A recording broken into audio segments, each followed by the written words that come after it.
Hey guys, just a reminder, if you haven't done so yet, get those stories in because we're going to begin the judging round soon. So if you've been holding it off for the last minute, now's the time. I'd like to introduce our next speaker. So Kiana Rookz Eastman is an award-winning entrepreneur, the founder of Sandbox Studios, and the newly appointed executive director of Manifesto. Rookz's brainchild, Sandbox Studios, is one of the most successful urban music artist development and recording facilities in Toronto. The studio's opened its doors to both international and local talent such as Cardi B, Tory Lanez, Kid Ink, and some of the city's top up-and-coming acts. After working with legends within the music industry as well as budding stars, it became evident to her that Canada lacked the infrastructure to develop a healthy and sustainable urban music industry. This led to accepting a role as the new executive director at Manifesto. Rookz has already hit the ground running. The organization, which sings a similar tune when it comes to creating a model for creative collaboration and social impact, is gearing up for one of its best years yet. A recognized brand on her own, Rookz has worked with Nike on a national campaign that focused on unsung heroes. The campaign highlighted her love for community and the framework that she has built. In addition to Nike, Rookz has also worked with Google, YouTube, Jordan, Amex, and Live Nation, just to name a few. She's also appeared in the Globe and Mail, Elle Magazine, Complex, Flair, Hip Hop Canada, and now Toronto, among others. With a dedication to building something out of nothing, Rookz's #CreateFate brand is a testament to being able to do anything because, as she puts it, your conditions don't have to be your conditioning. Let's welcome Rookz to the stage, please.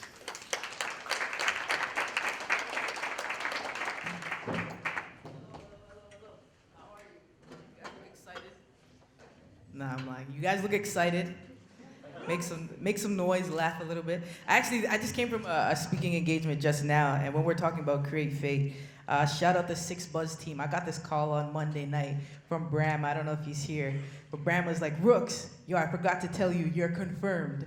And so I literally had to leave my last speaking engagement to rush here. I'm really excited to be here. Sometimes I want to first acknowledge the fact that, sometimes as a young person who didn't graduate from high school, didn't graduate from university, it's so cool when I get to speak at like Harvard, U of T, and institutions that normally would have told you that you can't become what you need to become without attending them. Shout out institutions. But I really want you to know that these opportunities for me really remind you that if you have the grit to become anything and do anything you want, it doesn't matter where you start. It's really about how you finish. So I appreciate Ryerson for having me here and the DMZ for inviting me as well. They said I have 10 minutes to talk about myself.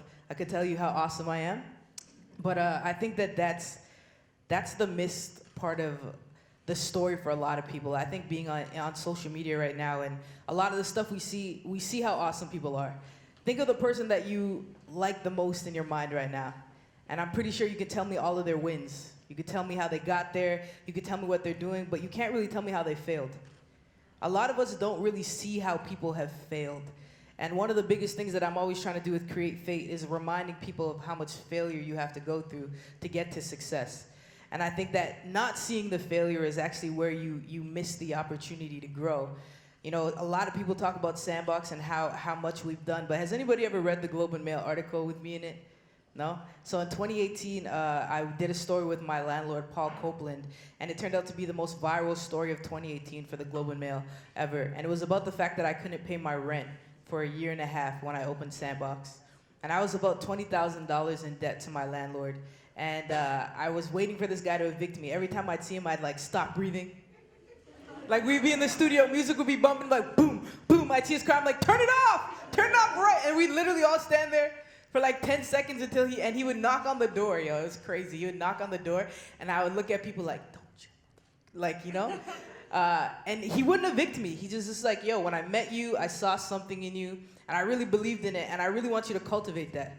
And I'll never forget, there was after that flood that happened in Toronto many years ago, he was like, he lived on the top floor, he's like, come upstairs to my loft, we need to have a conversation. So I go upstairs, and honestly, after a year and a half of not being able to pay your rent, I was excited. I'm like, I'm getting evicted today. I was like, I want to be alleviated of all this pressure. Like, I'll never forget, like, I went up there, like, skipping up the stairs, okay? Because I'm not a quitter, and I think sometimes we don't know how to push past our problem and we just ignore it. And in my mind, I was like, I'm not quitting if I don't walk away. Even if I ignore it, I'm not quitting. So I remember that day, I was like, I'm getting evicted. I was super excited. And I go upstairs, and I'm like, yeah, yo. He's like, you owe me like $20,000. What are you going to do? And I remember looking at him like, Paul, I don't know. I don't know, Paul. What are you going to do?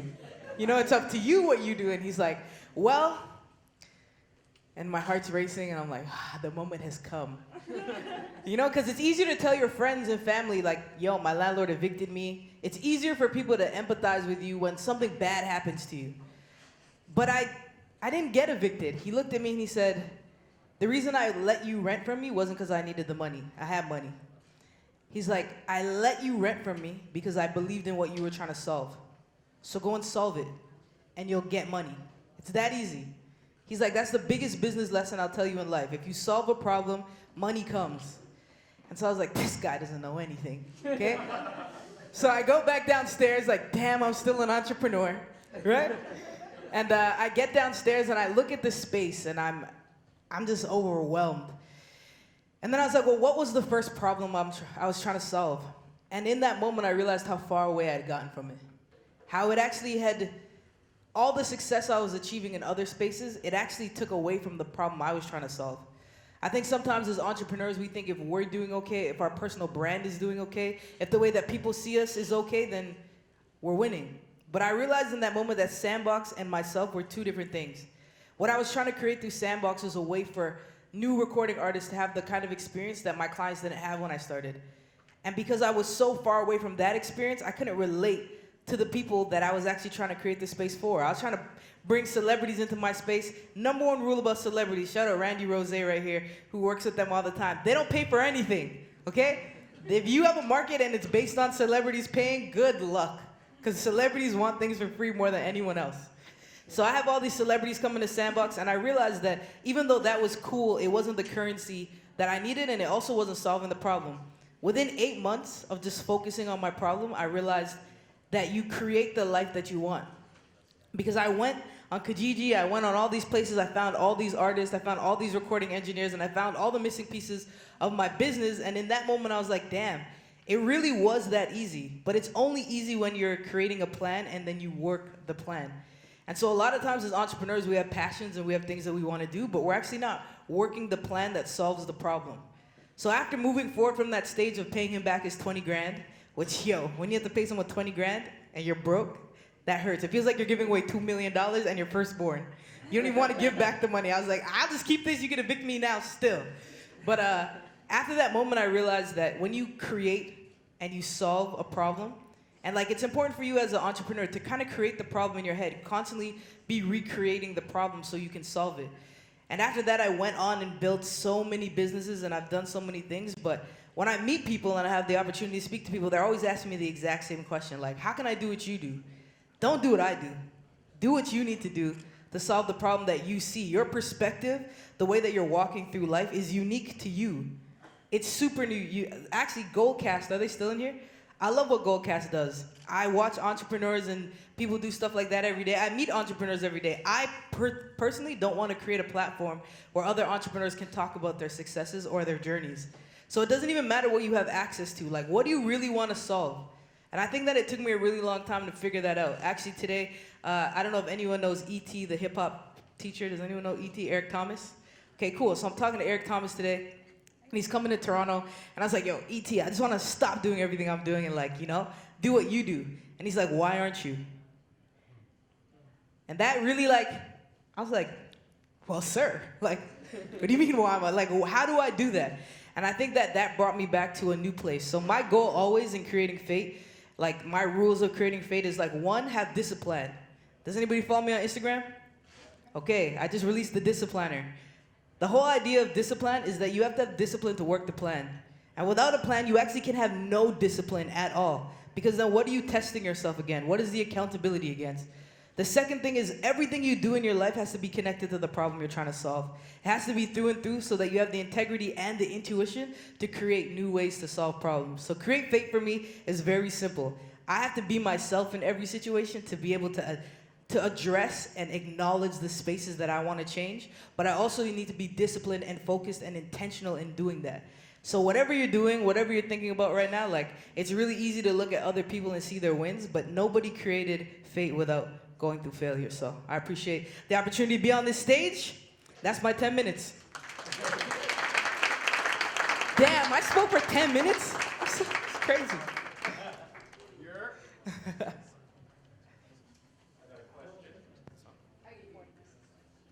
All right, sounds good. Rookz, first of all, thank you for your time.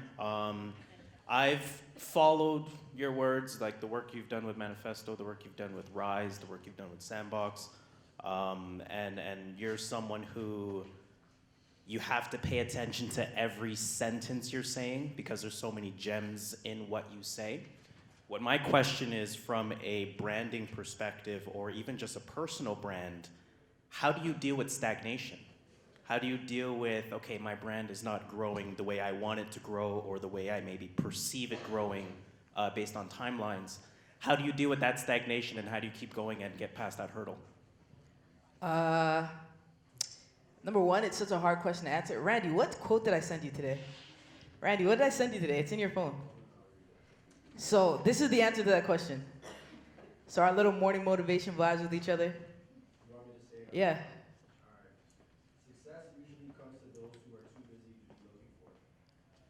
Success usually comes to those who are too busy to be looking for it. I've never thought about building a brand. Never a day in my life. I don't have a timeline for where I'm supposed to be going or what I'm supposed to be doing. If you're doing the work, the byproduct of solving a problem is that you build a brand, right? Like we all know Google, we all know Apple, but they didn't go, yo, let's become the coolest tech company in the world. They said, let's solve this problem, and the byproduct of that was building a brand. I personally never think about my brand. Ever. It's really interesting even now when people are like, yo, I pay attention to everything you're doing. It's because I'm solving a problem for you.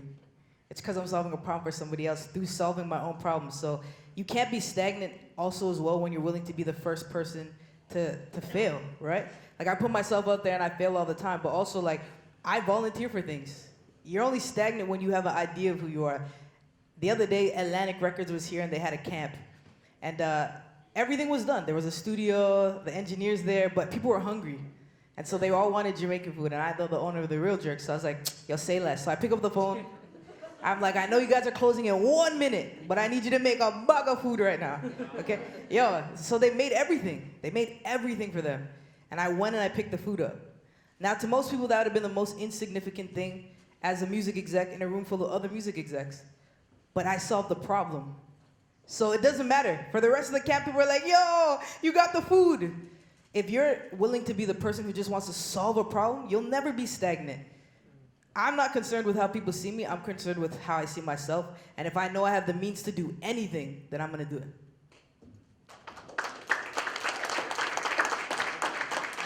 I'm getting the one last question, the one. First of all, I love your charisma. My question to you is, how do you keep yourself accountable without ever focusing on, the brand or the success? How did you make sure that you were moving in the right direction, that you were, working smart and not necessarily just hard? The hardest part of growing your brand and growing yourself is that you lose people on the way and you get new people. And you become more accountable to the people that you're trying to be like than the people who know who you are or trying to tell you who you are. And as much as people don't talk about it a lot, like the change of your social circle, the change of your influence always pushes you forward. So if me and you are good and we hang out every day and we decide that we're gonna go out, we're gonna get an ice cream truck, we get an ice cream truck, and then you're good with it, but I'm like, nah, B, I need ice cream in land. And you wanna keep an ice cream truck, I gotta say bye to you. And like as difficult as that is, I stay accountable to people who are constantly growing and achieving. So you just have to make sure that you have the right people in place, because there are a lot of people who have known me my whole life who are every day are like, man, Rookz, you're killing it. And I just played basketball for like 5 hours and played Nintendo Switch today. And they're like, great job anyways, like you need a break. And it's not to say I don't need a break, but are you holding me accountable to the kind of person you know I can be? And I want people around me who look at me and like go like, all right, yo, good. You did that thing, but this is what stand up straighter. Sleep more. Take the right vitamins. do the right things, walk the right way, be accountable. And sometimes that means that the people you're around have to shift so you can shift. Cool. Thank you, thank you. I don't know what happens now, but yo, follow me at Rookz on Instagram. And also, for real, if you want to be accountable, shameless plug. I've never done this before. So on Monday, I released my first book, like my first thing that I've ever created. It's a discipliner. It's literally how I go through every single day of my life and like how I built this accountability piece for myself inside of me. So yeah, you should check it out. We actually almost sold out of them in like a day. So if there's still some there, reach out. Thank you for having me.